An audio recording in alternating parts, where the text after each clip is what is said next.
Durante a primeira metade do século XX, o consenso geral era de que os dinossauros eram répteis burros, vagarosos e de sangue frio, e que foram extintos por serem inferiores aos mamíferos. Então, em 1964, o paleontólogo americano John Ostrom anunciou a descoberta do Deinonychus, um pequeno dinossauro carnívoro cujo esqueleto tinha semelhanças claras com as aves, dando o pontapé inicial em uma mudança radical no entendimento dos dinossauros, que ficou conhecida como a Renascença dos Dinossauros, em referência ao período renascentista da história da arte.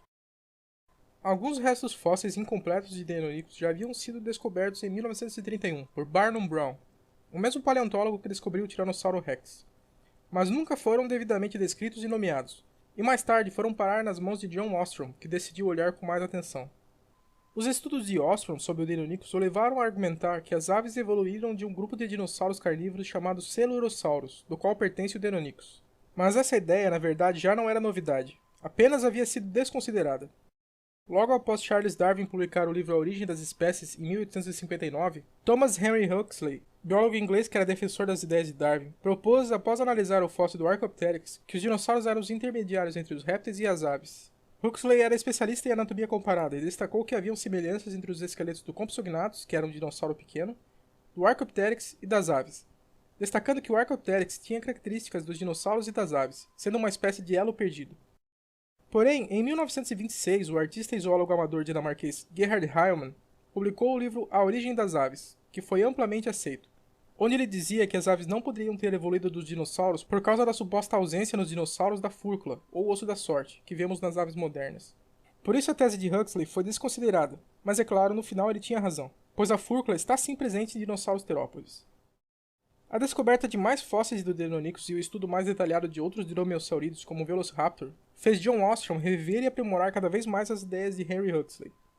Além de renovar o debate sobre a evolução das aves, a descoberta do Deinonychus levantou discussões acaloradas sobre a temperatura do sangue e comportamento dos dinossauros, principalmente por parte de um aluno de Ostrom, chamado Robert T. Baker. Baker defendia que pelo menos alguns dinossauros tinham sangue quente, e eram tão ativos quanto os mamíferos e as aves modernas, e em 1969 fez uma representação artística do Deinonychus que foi um verdadeiro divisor de águas para a paleoarte, mostrando um animal ágil, leve e de aparência astuta, em contraste com as representações da época que caracterizavam os dinossauros como animais lentos e pesados, além de quebrar o padrão semi-ereto que eram representados os dinossauros bípedes, mostrando um animal com um corpo na horizontal e cauda esticada no ar como um contrabalanço.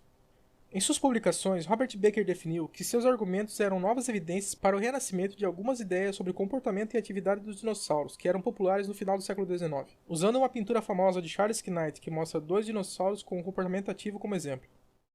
Novas teorias sobre cuidado parental e comportamento social dos dinossauros surgiram também nesse período. Ao analisar algumas trilhas de pegadas, Robert Baker propôs que os dinossauros saurópodes se moviam em manadas, com os membros mais jovens e menores ficando no centro do grupo e sendo protegidos pelos mais velhos. Outro importante paleontólogo americano chamado Jack Horner, por sua vez, publicou um estudo sobre ninhos de dinossauros e mostrou que, ao contrário do que se pensava, os dinossauros cuidavam de seus filhotes, como as aves modernas e os mamíferos.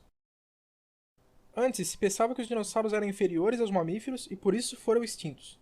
Mas outra teoria surgiu quando foi descoberta a presença de irídio em rochas do final do Cretáceo, indicando que houve um impacto de meteoro nesta época. Mais ou menos na mesma época foi descoberto a cratera de Chicxulub, no Golfo do México, reforçando a ideia de que o impacto de meteoro havia sido o gatilho para a extinção dos dinossauros.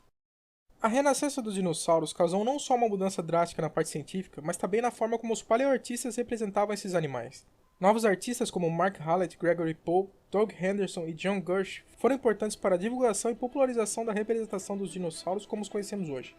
Não apenas por seus trabalhos acadêmicos, mas também por terem sido envolvidos no processo criativo do filme Jurassic Park,